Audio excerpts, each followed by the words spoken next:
The FIA have rejected Mercedes' right of review after asking the stewards to look again at an incident between Lewis Hamilton and Max Verstappen at the São Paulo Grand Prix, meaning the matter will not be looked into again and Verstappen will not receive a penalty.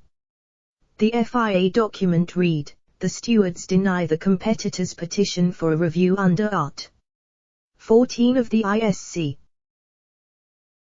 Mercedes stated that new evidence had emerged after the Interlagos incident, which was initially deemed a racing incident. They lodged a right to review in the hope that the FIA would grant them a full review into the incident. A hearing took place on Thursday ahead of the Qatar Grand Prix, which rumbled on overnight until Friday. It came after Red Bull's Verstappen was seen pushing Hamilton wide on the exit of Turn 4 in Brazil on Sunday as the pair battled for the lead of the race. Hamilton was on the outside of the championship leader when Verstappen ran wide on the entrance to the corner. The seven-time world champion took evasive action and both cars ran off the track. The stewards noted the incident, but decided not to open an investigation into it. The FIA rules and regulations state that moves liable to hinder other drivers, such as pushing a car wide and off the track, or an abnormal change of direction, are strictly prohibited in Formula One. They add, any driver who appears guilty of any of the above offences will be reported to the stewards. And the stewards confirmed their decision on Friday, with a statement that read, "The stewards received a petition for a right of review from Mercedes-AMG Petronas F1 team, the competitor, under Art. 14 of the FIA International Sporting Code, the ISC, on the 16th of November, 2021. This was within the 14 calendar days specified by Art. 14.4.1 of the ISC. A hearing by video conference was held at 1700 hours local Qatar time on the 18th of November, 2021, with the following persons in attendance. Decision: the stewards deny the competitor's petition for a review under Art. 14 of the ISC. That means Verstappen will not face any punishment for the incident, though Mercedes are unlikely to be pleased with the outcome of the investigation.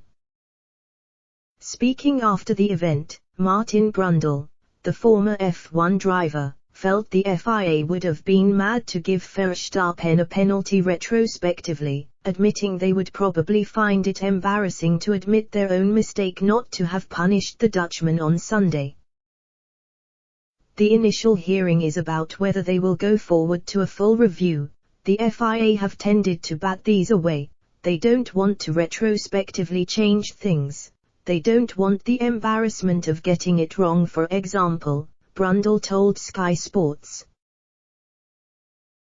I would be surprised if it gets too far, but let's wait and see. They should have investigated it there and then. Retrospectively affecting last week's race, I think is mad. The championship can't be won here in Qatar because of the points situation, with 78 points remaining. The minimum Mercedes will get out of his is poking Red Bull and distracting Red Bull in some way, but retrospectively applying a penalty, it's like a big derby match in the Premier League. A 2-1 victory on the Sunday and the following Thursday someone has said, look, I've got a new angle on the VAR, actually it was 1-1, it wasn't 2-1. Because if they apply retrospectively a penalty to Verstappen, Red Bull are going to say, well look, as soon as Hamilton passed us we cruised, we just kept ahead of Bottas, and he finished 3 and a bit seconds ahead of Bottas. Given a 5-second penalty, he can start swapping the positions around last weekend. Mercedes I think will be angling hard, providing they can get a hearing, for a grid penalty here for example. but as a minimum applying a bit of spotlight pressure to Red Bull and Max Verstappen.